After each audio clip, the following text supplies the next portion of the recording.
सिद्धेभ्यः।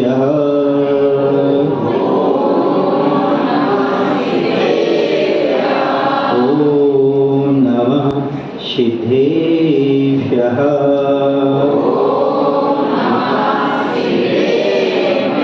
ॐ नमः सिद्धेभ्यः। नमः श्रीवर्धमानाय निर्धूतकलिलात्मने सालोकानां त्रिलोकानां यदि विद्यादर्पणायते यदि विद्यादर्पणायते। बोले अहिंसा परमो धर्म की। देवादिदेव वर्तमान शासन नायक श्री वर्धमान महावीर भगवान की। आचार्य गुरुदेव भगवान श्री विद्यासागर जी महाराज की।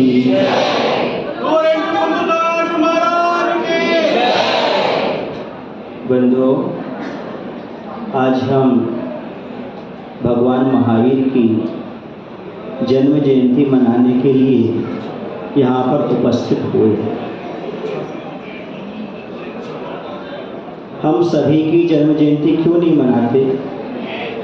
भगवान महावीर की मनाने के लिए क्यों करते हैं? क्योंकि भगवान महावीर ऐसे व्यक्तित्व थे जिन्होंने पूर्व भाव में सभी के कल्याण की भावना भाई थी। अपने कल्याण की भावना आने वाला भगवान बन सकता है कि जो सबके कल्याण की भावना भाता है वह तीर्थंकर महावीर बनता है। अपना अपना कल्याण करने वाले सभी रहते हैं, लेकिन ऐसे ही व्यक्तित्व होते हैं जो सभी के कल्याण की भावना भाते हैं। शूलय कारण भावनाओं के साथ साथ विश्व के जिसमें भी प्राणी हैं सबका कल्याण हो, ऐसी भावना बिरले जीवों के अंदर उत्पन्न हुआ करती है। सब अपना अपना स्वार्थ सिद्ध करने में लगे रहते हैं, लेकिन ये तीर्थंकर पूर्वों में ऐसे व्यक्तित्व के धनी होते हैं जो स्वार्थ नहीं परमार्थ की बात करते हैं, सभी का कल्याण में ऐसी भावना। हमें भी ऐसी ही भावना लेकर के चलना है कि हे भगवान सभी का कल्याण हो। जितने भी जीव संसार में दुखी हैं वो दुख से छुटकारा प्राप्त करके सही मार्ग को, सुख के मार्ग को प्राप्त करें। एक बात और आपको बता दूं, बहुत लोगों की धारणाएं रहती हैं कि जैन धर्म भगवान महावीर ने चलाया, नहीं, उसके पहले और 23 तीर्थंकर हो। आदिनाथ भगवान इस युग में प्रवर्तक हुए, आदिनाथ से लेकर के महावीर तक, लेकिन किसी ने संस्थापक नहीं बने। जैन धर्म का कोई संस्थापक नहीं होता। धर्म किसी से उत्पन्न नहीं होता। धर्म तो अनादि से था और अनंत काल तक रहेगा। ना तो आदिनाथ ने धर्म चलाया, न पार्श्वनाथ ने धर्म चलाया, न महावीर भगवान ने धर्म चलाया। धर्म तो धर्म होता है, उन्होंने से आगे बढ़ाया है, परिवर्तन किया है। इसलिए ना तो जैन धर्म आदिनाथ भगवान से आया है और न जैन धर्म भगवान महावीर से आया है, बल्कि जैन धर्म तो जीवन धर्म है जो अनादिकाल से चल रहा है और अंतकाल तक चलता रहेगा। भगवान महावीर ने तो मात्र धर्म को धारण करके अपना कल्याण किया है। कोई धर्म को पैदा नहीं करता। मत पैदा हो सकते हैं, पंथ पैदा हो सकते हैं, संप्रदाय पैदा हो सकते हैं, लेकिन धर्म कभी पैदा नहीं होता। धर्म को तो धारण किया जाता है और जीवन का कल्याण किया जाता है। भगवान महावीर भी ऐसे ही व्यक्तित्व के धनी थे जिन्होंने अपने जीवन में उस वीतराग धर्म को स्वीकार करके कल्याण कर लिया। जो इस वीतराग मार्ग को अपनाएगा उसका कल्याण अपने आप होता चला जाएगा। भगवान महावीर के संदेश यदि हम जीवन में उतारें तो आज भी हमारे जीवन में बहुत कुछ आनंद आ सकता है। हमारे देश में बहुत कुछ समस्याएं समाप्त हो सकती हैं। जो उनके सत्य और अहिंसा के सिद्धांत हैं उन पर यदि चलाया जाए और भ्रष्टाचार समाप्त हो सकता है, स्वार्थ परायणता समाप्त हो सकती है। सब परमात्मा की ओर बढ़ करके एक दूसरे का सहयोग करके आत्म कल्याण में प्रवृत्त हो सकते हैं।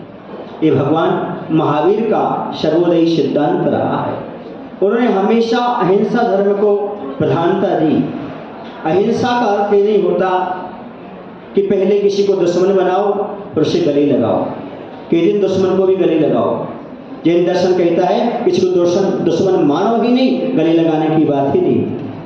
हम पहले किसी को दुश्मन माने फिर गले लगाएं, ये कोई सिद्धांत नहीं है, बल्कि हम किसी को दुश्मन मानने के लिए तैयार नहीं। संसार में कोई मेरा बैरी नहीं है, सबसे हमारा क्षमा भाव है, सभी हमें क्षमा प्रदान करें, ऐसा जैन दर्शन कहता है। भगवान महावीर कहते किसी को दुश्मन की दृष्टि से देखते क्यों हो? जब देखोगे दुश्मन नजर आएगा, और यदि नहीं देखोगे दुश्मन नजर नहीं आएगा। जब आपकी आंख बंद हो जाती है तो कोई शत्रु है ना मित्र है, न शत्रु नजर आता ना मित्र। अनंत नाम सत्य है कि सिद्ध नाम सत्य है। तो भैया भगवान महावीर ने हमें सबसे बड़ा सिद्धांत दिया अहिंसा का। अहिंसा का अर्थ इतना ही नहीं होता कि हम किसी जीव को मारे ना, सताएं ना, बल्कि अहिंसा का मायना होता है दूसरे व्यक्ति की जैसे बने वैसे सहयोग करें, तन से, मन से, वचन से, काय से, जैसा आपसे बन सके उसका सहयोग करें। कोई गरीब है तो उसके लिए उठाने का प्रयास करें। यदि कोई बुद्धि से कमजोर है तो बुद्धि प्रदान करने का प्रयास करें। कोई मिथ्यात्व की ओर जा रहा है उसे सम्यक की ओर लाने का प्रयास करें। किसी के अंदर बुराइयां हैं उसे छुड़ाने का प्रयास करें, ये भी अहिंसा है। यदि आप हिंसा का विरोध नहीं करते तो समझ लेना आप हिंसा का समर्थन कर रहे हो, इनडायरेक्ट। मौनम सम्मति लक्षणम। यदि आप मौन बैठ जाते हैं तो भी गलत है। भगवान महावीर का सिद्धांत जो अहिंसा का है, यदि वह व्यक्ति अपने जीवन में एक क्षण भी अपना ले तो कल्याण हो जाए। आप कहते तो अहिंसा क्या चीज है? आप गाड़ी लेकर के जा रहे हैं ना, गाड़ी रोड पर, हाईवे पर, तो सामने वाले की गाड़ी आ रही है, यदि वो अपने ओर आ रहा है तो आप गाड़ी बचाओगे कि नहीं बचाओगे? उसको बचाओगे कि नहीं बचाओगे? यदि उसको नहीं बचाओगे तो क्या होगा? खुद भी नहीं बच पाएंगे। यानी बचाओ में ही बचाओ है और बचाओ में ही बचाओ है। अपने आप को बचाओगे तो वो बच जाएगा, उसको बचाओगे तो खुद बच जाओगे। इसी का नाम है जियो और जीने दो। हम स्वयं जीना चाहते हैं तो दूसरे को भी जीने दो। यदि हम एक्सीडेंट से बचना चाहते हैं तो सामने वाले की गाड़ी से भी बचने का प्रयास करिएगा। यही हमारा मात्र अहिंसा धर्म है। आप पूछेंगे सिखाया किसने, कहां से आया? तो आपको एक घटना बता रहा हूं। जब नाथूराम गोडसे ने महात्मा गांधी के लिए बंदूक चलाई तो ये जो प्रसारण था ये अमेरिका में चल रहा था उस समय रेडियो पर कि गोली मार करके गांधी जी की हत्या कर दी गई। तो एक छोटी सी बच्ची सुन रही थी, उसने कहा माँ यदि बंदूक ना बनाई होती तो कितना अच्छा होता, कितना अच्छा होता। उस बच्ची को किसने सिखाया? अहिंसा। अहिंसा तो धर्म है, यह जीव का स्वभाव है, इसे सिखाया नहीं जाता। बचपन से ही हमारे लिए इसका ज्ञान होना चाहिए। आज वर्तमान में हर चीज में हिंसा की चीज आ रही है, खाने पीने में भी, पहनने में भी, सब चीजों में आ रही है। इसके ध्यान देने की आवश्यकता है। यदि हम अहिंसा को समझना चाहें तो एक छोटा सा दृष्टांत देना चाहता हूँ। आपने विवेकानंद का नाम सुना होगा, सुना ना? सुना है। वो कहने लगे अपनी माँ से, माँ मैं विदेश जाना चाहता हूँ और विदेश में मैं धर्म का प्रचार प्रसार करना चाहता हूँ। माँ ने कहा बहुत अच्छी बात है, लेकिन कोई माँ अपने बेटे को दूर कैसे भेज सकती है? लेकिन यदि अहिंसा का प्रचार करने जा रहा है, यदि अच्छे सिद्धांत फैलाने जा रहा है तो माँ भी चाहती है कि हाँ इसे जाना चाहिए। माँ उससे कहती बेटा तुझे अहिंसा का प्रचार प्रसार करना तो एक काम कर, वो चाकू रखा हुआ है। चाकू समझते हैं आप लोग? समझते चाकू? कन्नड़ वाले समझते? वो चाकू उठा करके हमें दे दो। अब वो परीक्षा हो रही है, विदेश जाना है, अहिंसा का प्रचार करना है, और क्या पूछा, क्या कहा जा रहा है? वह चाकू उठा करके दो। वह जाता है, चाकू उठाता है, और जहां पर चाकू रहता है जिस स्थान पर आगे उसे अपनी ओर करता है, और जहां पर लकड़ी रहती है वो किसकी ओर करता है? माँ की ओर करता है। माँ बहुत खुश होती है, बेटा जब तुम हमारे लिए चाकू की नोक से बचाने का प्रयास कर रहे हो, माँ को चुभन ना हो जाए तो तुम अहिंसा धर्म का प्रचार प्रसार करो। हमारे छोटी छोटी क्रियाओं में, हमारे छोटे छोटे से जो दिन भर के अपने दिनचर्या होती है, उसके माध्यम से हम कितने अहिंसा की ओर बढ़े हैं ये हम समझ सकते हैं। भगवान महावीर और कोई नहीं, सत्य की पर्याय थे, अहिंसा की पर्याय थे। उन्होंने अपने जीवन में अहिंसा को जिया था, सत्य को प्राप्त किया था। आज भी यदि सत्य अहिंसा के बल पर हम चाहें तो अपने देश में जो भ्रष्टाचार चल रहा है उसे समाप्त कर सकते हैं। सत्य का अर्थ है ईमानदारी। और चोरी जो होती है, चोरी से दूसरे को कष्ट पहुंचता है, वही तो हिंसा है। तो चोरी भी अपने आप छूट जाती है यदि व्यक्ति वास्तव में अहिंसा धर्म का अच्छे से पालन करने लगे। तो यदि कोई चीज है धर्म का तो अहिंसा परमो धर्म की, अहिंसा ही सबसे बड़ा धर्म है और इससे बड़ा कोई धर्म नहीं है। जैनियों के यहाँ और धर्म की जय नहीं बोली जाती, किसकी बोली जाती है? एक त्याग धर्म की जय बोली जाती है, दूसरी अहिंसा धर्म की। इसी भगवान महावीर ने त्याग पर प्रवचन नहीं किया, अहिंसा का प्रवचन नहीं किया, बल्कि उन्होंने अपने जीवन में स्वयं अंगीकार किया और अपने जीवन में उस धर्म को अंगीकार किया तो सबको अपने आप मालूम पड़ गया। मैं आज कहता हूँ, हे प्रभु, आप नहीं तो आपको जानने के लिए आपकी तस्वीर चाहिए। हे प्रभु, आप नहीं तो आपको जानने के लिए आपकी तस्वीर चाहिए। प्रभु के हो सके उसमें दर्शन, ऐसी तकदीर चाहिए। और आज भ्रमित होते इस देश को बंधु, फिर से पुनः वर्धमान महावीर चाहिए, वर्धमान महावीर।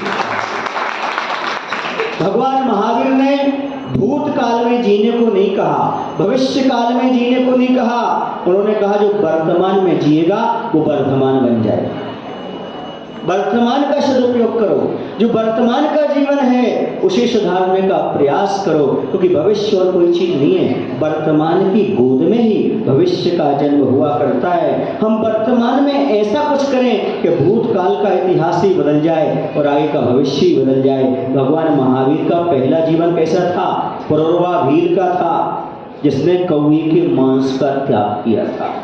उस भव में, उस पर्याय में ऐसा जीवन था भील का जो सब प्रकार का मांस खाता था। मुनि का संयोग मिला, साधु की संगति मिली, मात्र कौवे का मांस का त्याग किया और इतनी वृद्धि को प्राप्त हुआ, एक दिन भगवान महावीर बन गया। इस साधु संगति का फल है मात्र एक पक्षी के मांस का त्याग करने का इतना बड़ा परिणाम है। आप भी कभी साधु के पास जाओ तो एक ना एक जीवन में नियम अवश्य लेना, ताकि आपका भविष्य अपने आप सुधर जाए। मैंने कहा ना, भूतकाल को मत देखो, भविष्य की चिंता मत करो, वर्तमान को सुधारने का प्रयास करो। उनके इस दृष्टांत से ये शिक्षा मिलती है, हमें जीवन में एक न एक नियम गुरु के पास जाकर के अवश्य लेना चाहिए। भूतकाल स्मृतियों में ले जाता है, भविष्य काल कल्पनाओं की उड़ान में ले जाता है, एकमात्र वर्तमान है कि भगवान वर्धमान बनने की प्रेरणा दे जाता है। अभी भी कुछ नहीं बिगड़ा, आप चाहो तो वर्तमान का सदुपयोग करके और भगवान वर्धमान बन सकते हो। सब जगह महावीर की पूजा अर्चना होती है, ये उनका मुख्य नाम था वर्धमान। ये बाद में नाम पड़े, महावीर आदि थी विरादि, उनका मुख्य क्या था? वर्धमान नाम था। ऐसे वर्धमान जिनका ज्ञान, जिनकी चर्या वर्धमान होती है, वो तीर्थंकर होते हैं। तीर्थंकर जैसे एक उपवास करते हैं तो अगली बार जब उपवास करेंगे 2 उपवास करेंगे, वर्धमान चर्या होती है। फिर उसके बाद 3 उपवास करेंगे, कभी ऐसा नहीं कि 2 के बाद फिर 1 कर ले, नहीं, उनकी वर्धमान चर्या होती है। ऐसी है तीर्थंकर हुआ करते बंधु। तो हम सभी का सौभाग्य है कि इस पंचम काल में भी भगवान तीर्थंकर जैसे व्यक्तित्व की अर्चना पूजन करने का हम सभी को सौभाग्य मिल रहा है। यह सौभाग्य परले लोग ही प्राप्त कर पाते हैं, जिनकी भवितव्यता अच्छी होती है, जिनका कल्याण होना होता है, वही भगवान का जन्म कल्याण मना पाते हैं। बच्चों का तो सब मना लेते हैं, फ्रेंड का सब मना लेते हैं, लेकिन भगवान के मनाने वाले सौभाग्यशाली हैं। आप सभी लोग जो बैठे हुए हैं, आप सभी सौभाग्यशाली हैं, ये मान करके चलिएगा, क्योंकि आप सब कुछ छोड़ करके भगवान की आराधना उपासना करने के लिए बैठे हुए हैं। हमारा समय हो गया है, इतना ही पर्याप्त समझता हूँ। बोली महावीर भगवान की, आचार्य गुरुदेव भगवान श्री विद्यासागर जी महाराज जी की। बोलो हे प्रभु, हम सभी को इतनी शक्ति, इतनी बुद्धि देने की कृपा करो, ताकि हम सभी लोग अपने जीवन में स्वयं के कल्याण के साथ साथ दूसरे का कल्याण हो, ऐसी भावना भा सकें। स्वयं भी जीवन जिएं और दूसरों को भी जीने का अधिकार दे सकें, ऐसी शक्ति, ऐसी बुद्धि प्रदान करें। नमोस्तु भगवान, नमोस्तु भगवान। ज्ञान के सुझे लोकालोक सोवाणी मस्तग्रह सदादे तमनु भोजनवाणी भारती मातो जपुंडले ज्योति रोशन नागेश्वर